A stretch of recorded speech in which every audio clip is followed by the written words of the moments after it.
Hoje nós vamos retomar um pouco mais sobre o projeto de recuperação e reforço. Nós vamos dar continuidade àquela nossa primeira formação. Sou a PCNP Marilanda Gonzalez, quero agradecer desde já a participação. Vou passar a palavra para a Alessandra. Olá, eu sou a Alessandra, PCNP de Língua Portuguesa. Sejam bem-vindos a mais uma TPC. Então, hoje nós vamos apresentar novamente para vocês os objetivos, da nossa formação, que seriam reconhecer relações entre programa de recuperação e aprofundamento e projetos para melhoria de aprendizagem. Refletir sobre como fortalecer a implementação do programa de recuperação e aprofundamento e projetos para a recomposição da aprendizagem, em especial o aprender juntos, a partir do diagnóstico dos desafios e proposição das melhorias.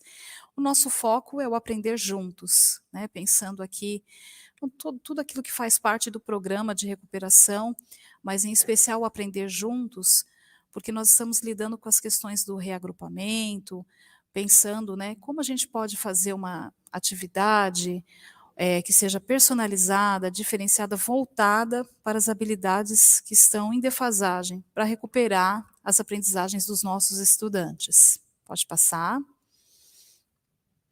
Nós vamos partir, então, de uma reflexão inicial, que se inicia com a apresentação de um vídeo. Depois nós vamos falar um pouquinho sobre isso e dar seguimento à nossa formação.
Então, estamos voltando aqui, espero que vocês tenham apreciado essa produção, é uma produção espanhola. Os autores nós temos aqui Daniel Martínez Lara e Rafael Cano Mendes, é uma produção de 2015, então um curta-metragem aí de 8 minutos, que mostra o quanto a rotina pode sufocar, né, a criatividade das pessoas. Mostra também essa relação entre o pai e o filho. Enquanto a escola poderia ser um refúgio, um espaço de criação, né, o espaço onde a imaginação faz parte do processo de aprendizagem, a gente percebe nesse curta que a escola acaba sendo apenas mais um instrumento em algumas situações, claro, a gente não pode também generalizar, mas acaba sendo em muitas situações onde apenas se reproduz algo, né? Então a gente percebe até pela perda de cor dos personagens, como eles se sentem, tendo que fazer sempre a mesma coisa. Onde está o espaço para o diálogo? Onde está o espaço para a criação, para a criatividade, sobretudo?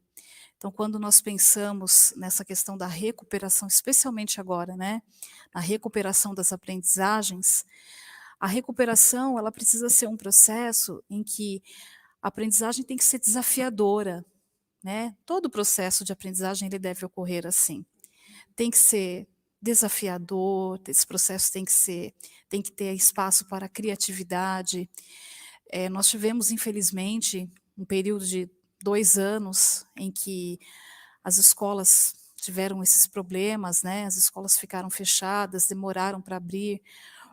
Toda a relação entre professor e estudante acabou acontecendo na maior parte do tempo, dentro desse período, pelas vias online. E agora, pensando nesse retorno, então nós precisamos retomar isso e pensar o quanto nós precisamos avançar com os nossos estudantes.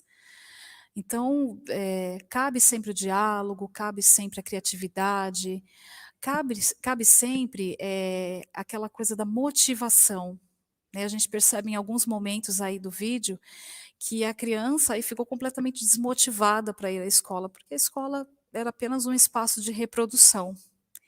Não havia ali onde ele pudesse, né, aquele jovenzinho, colocar um pouco do seu eu, da sua identidade. E não é essa escola que a gente sonha, independente até de ser nessa questão da recuperação. O acúmulo de defasagens de aprendizagem pode ser representado como um iceberg. Então, nós vamos ver uma imagem a seguir, que muitas vezes as defasagens que nós detectamos, por exemplo, no 6º ano, ou em qualquer uma das fases da escolaridade da criança, essas defasagens, elas são apenas uma ponta do que está acontecendo. Elas são reflexo de defasagens de outras aprendizagens anteriores. Então, por que ela pode ser representada, essa defasagem, como um iceberg? Apenas uma parte do problema é visível. Então, nós estamos detectando agora, mas o que está por trás? Né? O que deixou de acontecer antes nesse processo de aprendizagem, que acabou culminando em toda essa dificuldade que a criança está apresentando agora. A maior parte das dificuldades de aprendizagem tende a permanecer escondida, como a base do iceberg que fica abaixo da superfície. A defasagem do 6º ano, se não resolvida, impedirá o estudante de aprender parte das habilidades do 7º ano. Dessa forma, caso a defasagem não seja sanada, ela se ampliará. Por exemplo, ao chegar no 9º, a possibilidade de aprendizado pode tornar-se ainda maior. Então, infelizmente, é um efeito dominó. Uma defasagem, né, deixa de ser sanada, na sequência a criança precisa desenvolver outras habilidades que dependeram dessa anterior, e ela não consegue também desenvolver ou não desenvolve plenamente. Isso vai se acumulando ao longo dos anos, É por isso que muitas vezes a gente se depara com situações em que há estudantes no nono e até mesmo na primeira, segunda e até terceira série do ensino médio, que têm, assim, extremas dificuldades com escrita, com a expressividade, com a produção de textos, ou que não conseguem desenvolver os cálculos matemáticos como deveriam, por conta desse acúmulo, né, de problemas que aconteceram na sua aprendizagem ao longo da escolaridade. Pode passar o próximo. Aqui a gente vai mostrar mais ou menos como é, então, essa questão da dificuldade que está aparecendo agora na superfície, né, por assim dizer, essa representação desse iceberg. Então, nós temos aí, sexto ano do ensino fundamental, habilidades do sexto ano aprendidas. Então, o estudante chega ao sexto ano, está desenvolvendo algumas dessas habilidades, mas vejam que está abaixo. Habilidades do sexto ano que não foram aprendidas, e abaixo, habilidades do quinto ano que não foram aprendidas. O mesmo ocorre no sétimo ano. Nós temos aí a representação, né? As habilidades que estão sendo aprendidas no sétimo ano, mas abaixo as que não foram aprendidas, as que não foram aprendidas também do sexto, do quinto, e o mesmo vai ocorrer com o oitavo ano e assim por diante. Então, pensando nessa questão, por isso que é necessário, né, que nós venhamos a intensificar cada vez mais as ações de recuperação. O Aprender Juntos, o Além da Escola, o PRI, que é o Programa de Recuperação Intensiva, tudo isso faz parte, como nós já dissemos, né, em informações anteriores, dessa ação maior, esse guarda-chuva, né, que é esse programa de recuperação e aprofundamento. Todos os nossos estudantes precisam recuperar aquilo que não conseguiram aprender durante esse período de pandemia. Eles precisam de reforçar aquilo que eles aprenderam, mas que ainda não está plenamente desenvolvido, e aprofundar cada vez mais. Nós podemos também incentivar os nossos estudantes com atividades personalizadas que os levem também a crescer cada vez mais. Eles podem avançar. Alguns precisam de avanço, né? Alguns precisam de um aprofundamento, mas, como a gente tem dito aqui, 100% as nossas crianças não estão. Pode passar o próximo.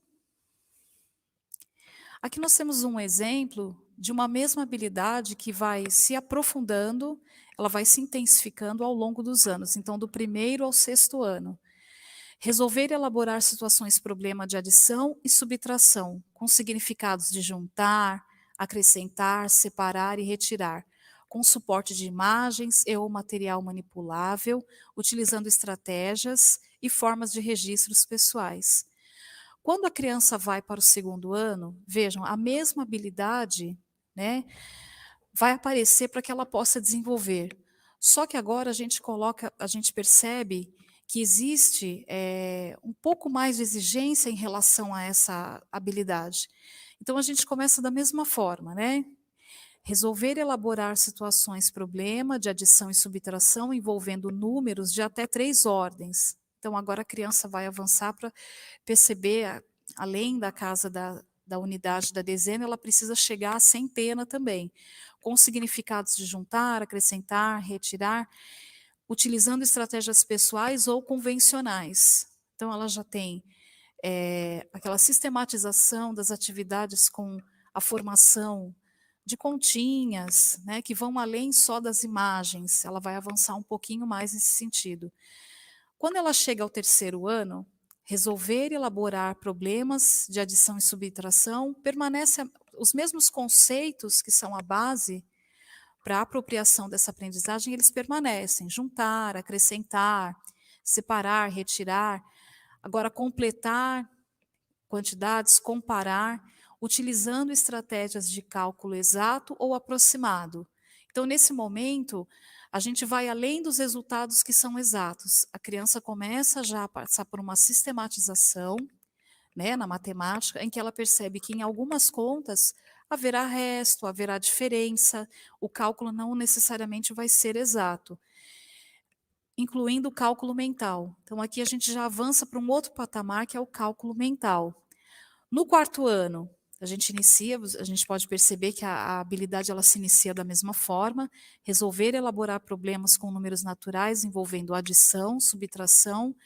Agora a gente já sai um pouco daqueles conceitos de juntar, separar, porque aqui a criança já tem uma compreensão maior, né, do que seja necessariamente uma subtração e uma adição, utilizando estratégias diversas, como o cálculo mental, o cálculo em si, algoritmos, aqueles números que estão faltando, que fazem parte também do resultado, para estimativas do resultado. No 5º ano, a habilidade ainda é mais intensificada, quando ela está encerrando esse primeiro ciclo, que é o ensino fundamental 1, né, os anos iniciais. Resolver e elaborar situações problema de adição e subtração com números naturais e números racionais. Vejam aqui, a gente já está entrando no campo dos números decimais, cuja representação decimal seja finita, utilizando estratégias diversas, com cálculo por estimativa, cálculo mental e algoritmos.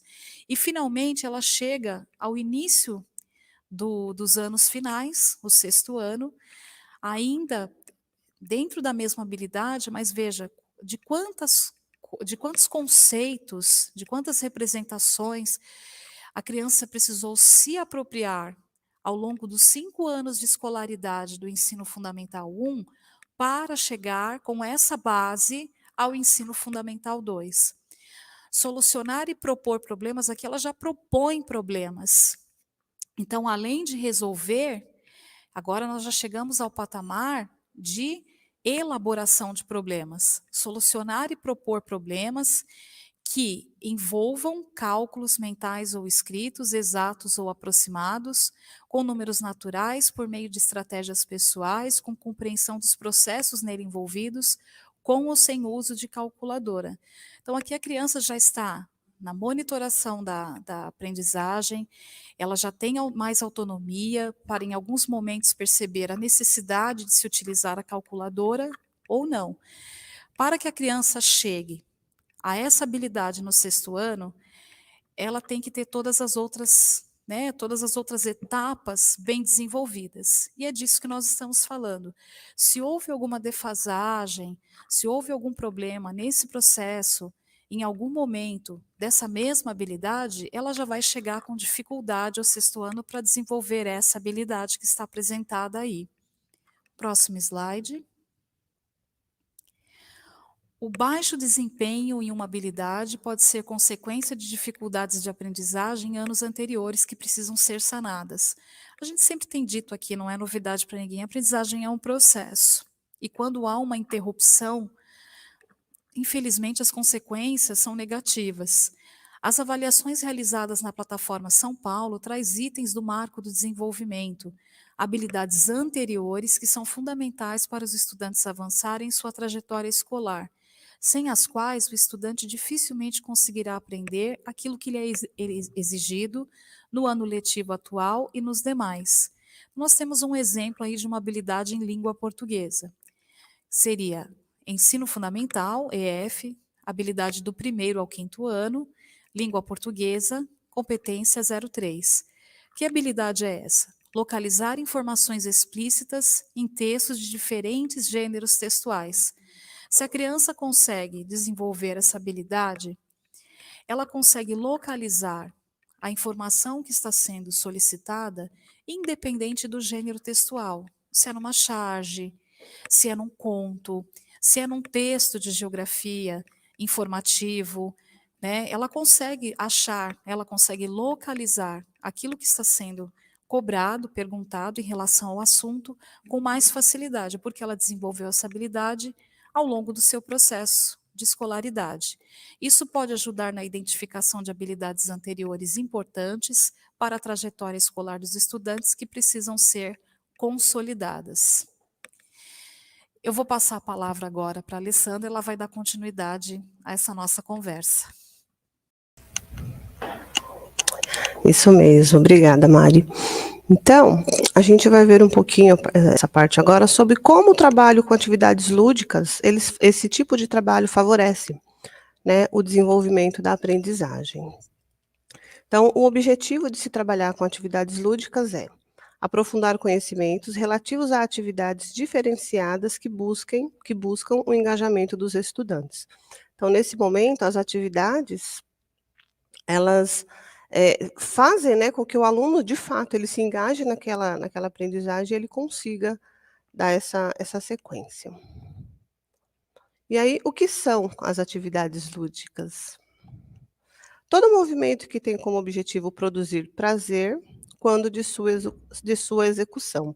Então é aquele momento, né, em que o estudante, ele faz um procedimento, mas aquilo ali não é uma coisa teórica, né, metodológica, sim uma coisa que traz para ele uma certa satisfação, tá. Quais são essas características? Existe sempre a presença de motivação para a sua realização. Então pressupõe também o quê? Desafio e surpresas. Então é aquele momento que o estudante, ele é desafiado e ele é surpreendido, né, pelo que ele produz, pelo que está sendo solicitado ali naquele momento. Então aqui a gente traz para vocês alguns links, né, que trazem aí, na verdade está links, mas é um link apenas, né, que traz diversas ideias aí para vocês trabalharem com sucatas. E é claro que tem aí do nível mais básico, um pouquinho mais avançado, e também possível de fazer uma adaptação, tá. Pode ser que vocês encontrem, específico para português ou para matemática ou para qualquer outra disciplina, mas também, é possível fazer adaptação para qualquer componente curricular. E aqui a gente vai ver um pouquinho sobre o Aprender Juntos, né, que é esse projeto que a gente está, o foco dele é sexto ano, mas como a gente já disse, o projeto de recuperação, ele engloba todas as séries, né, então vai desde o sexto ano até a terceira série do ensino médio, tá. Então quais são essas condições didáticas que a gente pode propiciar aí, trazendo atividades diferenciadas que são baseadas, né, no ensino híbrido. Então, o que são essas condições didáticas? Primeiro a gente precisa pensar na organização do espaço, né, então aqui, lembrando que a gente vai trazer para vocês aqui sugestões, que podem ser adaptadas para qualquer disciplina, para qualquer ano também, tá. Então nesse momento aqui a gente trouxe uma sugestão, que é o modelo de rotação por estações, tá. Então nesse formato, a sala ela vai ser dividida em diferentes estações, né, pequenos grupos de estudantes de aprendizagem, e cada estação é montada com uma atividade diferente, mas tem a mesma temática. Nesse tipo de atividade, a proposta é que os alunos ele rotacione por todas as estações durante a aula. Então, forma-se aí os pequenos grupos, né, geralmente a gente faz com 4 estações, podendo ser até 5, dependendo da quantidade de estudantes, e cada grupo de estudante ele passa por cada uma dessas etapas. Então a temática será sempre a mesma, pensando aí, sei lá, em geografia, por exemplo, pega-se um tema em geografia e os estudantes vão desenvolvendo atividades diferenciadas, né, em cada uma dessas estações. Então eles vão vivenciar cada um desses momentos práticos, né, que vai acontecer ali reflexão, acontecer engajamento. A temática será a mesma para todos, mas cada estação tem um propósito diferente, né, vai ser desenvolvida de uma determinada forma. Então aqui é um modelinho, né, então vocês podem observar que tem um grupo, né, aqui é um exemplo, como eu já falei, mas tem um grupo que está mais à vontade, que está sentado no chão, tem um grupo que está, com os aparelhos, né, os computadores também interagindo, tem outro grupo que eles já estão de pé, tem um grupo que o pessoal está sentado ali no puff com a interação do professor.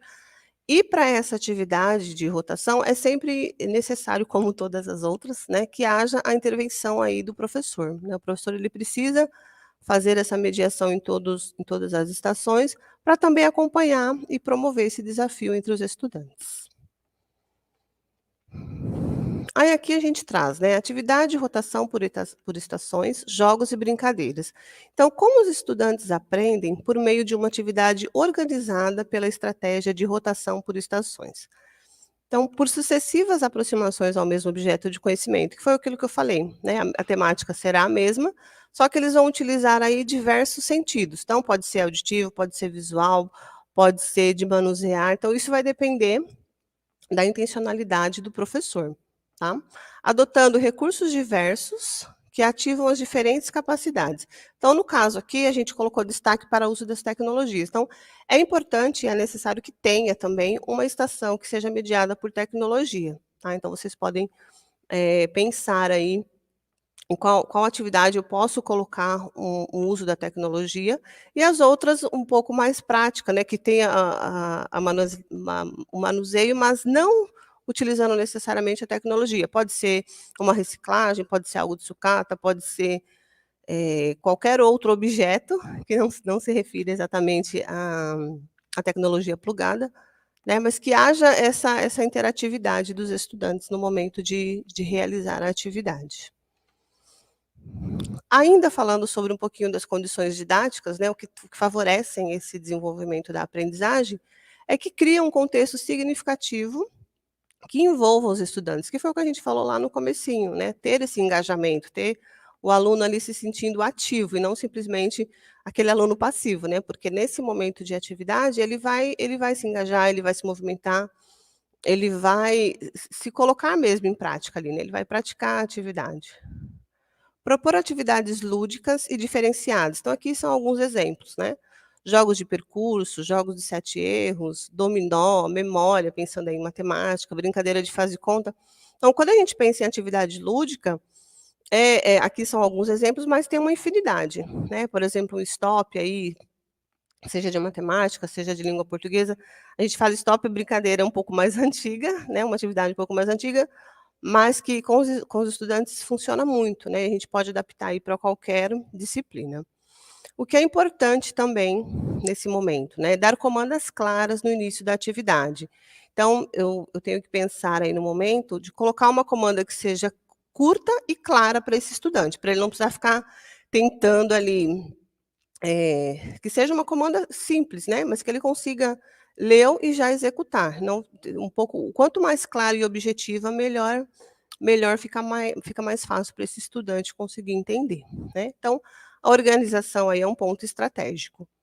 Oferecer recursos que permitam aos estudantes lançar mão de diferentes estratégias para resolver as situações problemas.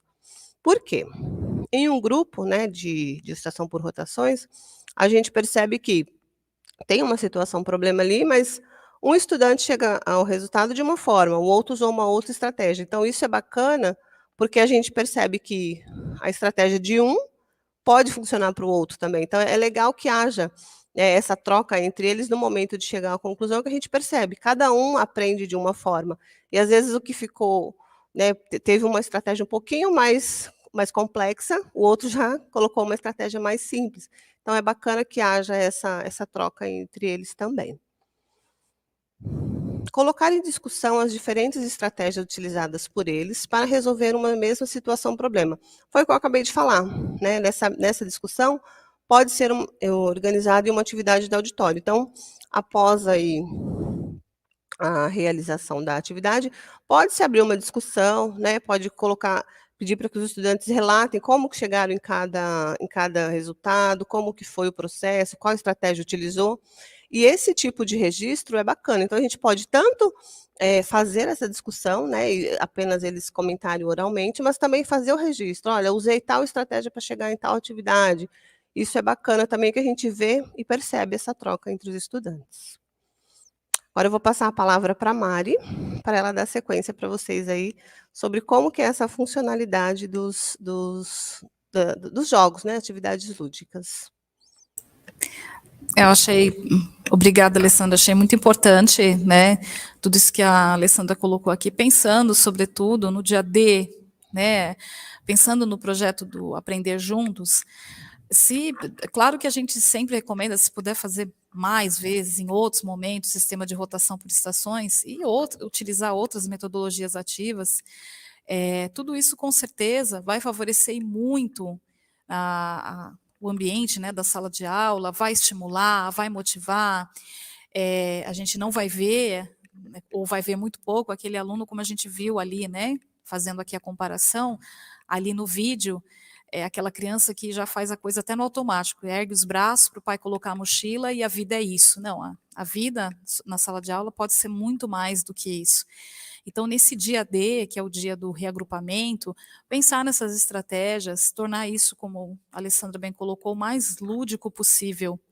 Não o lúdico pelo lúdico, como a gente viu, a atividade lúdica ela pressupõe desafio, ela pressupõe surpresa, mas, sobretudo, para que a criança aprenda e aquilo se torne um prazer, né? Que a escola não perca a cor, que ela seja um refúgio, né? Um espaço de criatividade, motivação e, sobretudo, a gente não pode perder de vista que é esse foco que é a recuperação. Então, aqui, os jogos permitem articular diferentes áreas do conhecimento, propiciando o desenvolvimento de habilidades diversas, inclusive as referentes à aquisição do sistema de escrita alfabético, leitura, escrita e convivência.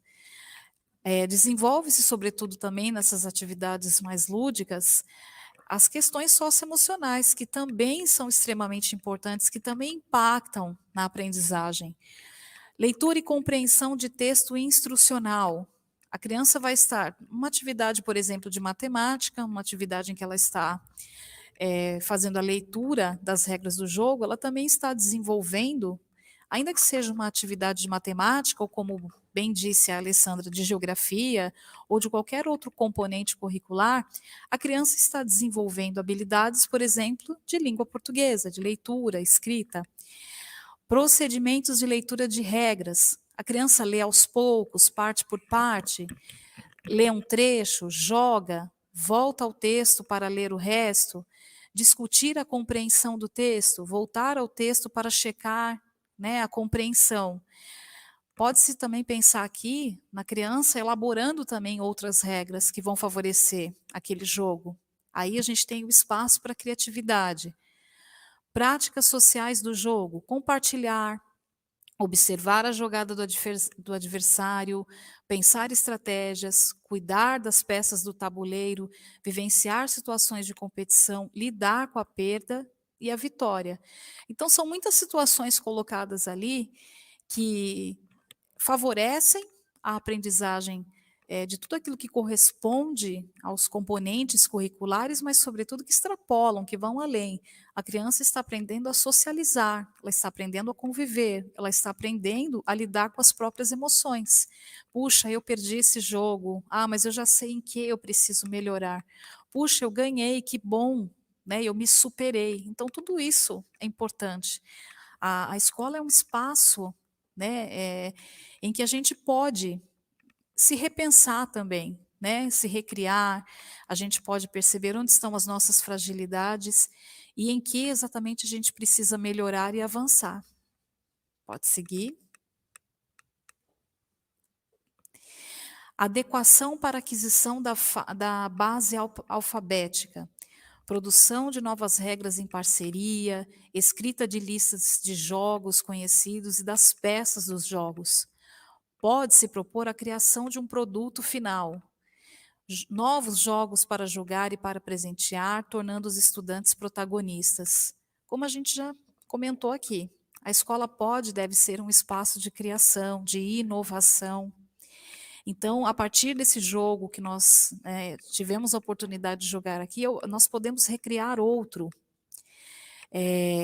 Sobretudo, assim, além do produto final, eu iria mais além, pensar em todo o processo. É muito importante também que a criança pense em todo o processo que aconteceu até se chegar ao produto final.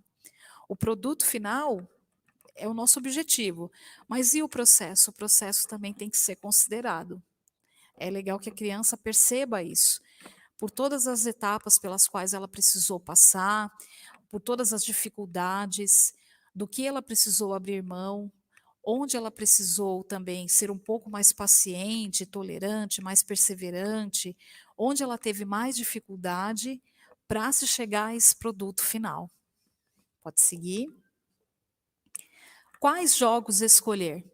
Devemos escolher jogos que estimulem a resolução de problemas. A criança precisa se sentir desafiada, principalmente quando o conteúdo a ser estudado for abstrato, difícil e desvinculado da prática diária, não nos esquecendo de respeitar as condições de cada comunidade e o querer de cada aluno. Senão a gente vai cair naquela situação em que a gente percebeu ali no vídeo, a criança passa apenas a reproduzir. Essas atividades não devem ser muito fáceis nem muito difíceis e ser testadas antes de sua aplicação, a fim de enriquecer as experiências através de propostas de novas atividades, propiciando mais de uma situação.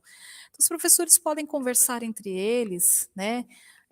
Trocar essa experiência, fazer um teste entre eles, como a gente já fez várias vezes aqui. Vamos testar essa atividade antes ou conversar com outros alunos também, para ver se essa atividade é possível mesmo ser aplicada dessa forma, onde estão, né? Os obstáculos, o que dificultaria a execução dessa atividade, que é prática, que é mais lúdica, ou aquela que seja menos lúdica, mas que também vai favorecer, vai trazer, né, esse momento de motivação e criatividade para o estudante, mas pensar nisso antes. O planejamento é uma etapa muito importante para o sucesso da aula. Segundo Malba Tahan, essa citação aqui desse autor, de 1968, para que os jogos produzam os efeitos desejados, é preciso que sejam, de certa forma, dirigidos pelos educadores. Então, a Alessandra fez uma observação muito importante aqui. O tempo todo, o professor precisa estar fazendo essas intervenções.